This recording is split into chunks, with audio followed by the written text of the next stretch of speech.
Distant tribes. The idea that there are groups of people on Earth right now who are related to star beings, maybe even literally related to gods or extraterrestrials. And I thought, HMM. We've talked about ancient astronauts before, but this is a whole other worm. So today let's talk about distant tribes. Specifically the idea of distant tribes as off-world lineages. Here's what I found. There really are distant tribes, at least in the anthropological sense. These are isolated or uncontacted peoples like the Senones in the Andaman Islands or some tribes in the Amazon. But when we're talking about distant tribes in the realm of myth or spiritual narratives, they can symbolize remnants of older civilizations like Atlantans, Lemurians, Tortarians, etc. They are seen as guardians of hidden knowledge, perhaps even bloodlines of gods. In other words, in some esoteric or alternative histories, the distant tribes of Earth meet the distant tribes of the stars. On Earth, we have the Dogon of Mali and their oral traditions.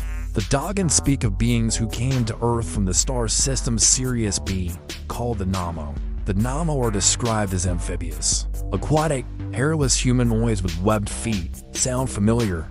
Well, the Dogon aren't alone. The Sumerians spoke of the Anunnaki, gods descending from the heavens, interbreeding with humans, and then departing, leaving behind their lineage of kingship, which humans inherited. In Genesis we read of angels falling from heaven, yet choosing to procreate with humans, siring children called the Nephilim. That's Latin for offspring of giants.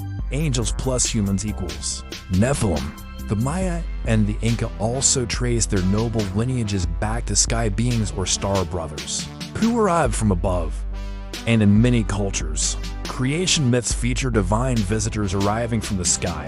Even today, certain bloodlines, usually royal or priestly ones, claim descent from star gods, preserving a kind of cosmic heritage. So distant tribes of Earth and off-world lineages from the stars do seem to converge in these kinds of narratives.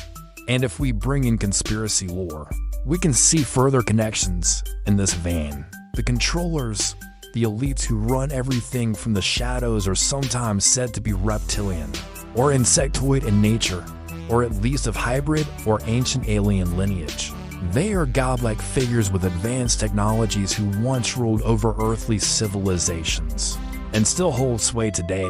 In fact, it's been suggested that the entire human race is the result of intentional seeding by off-world intelligence, according to theorist David Icke. The current hybrid age began around 20,000 years ago when the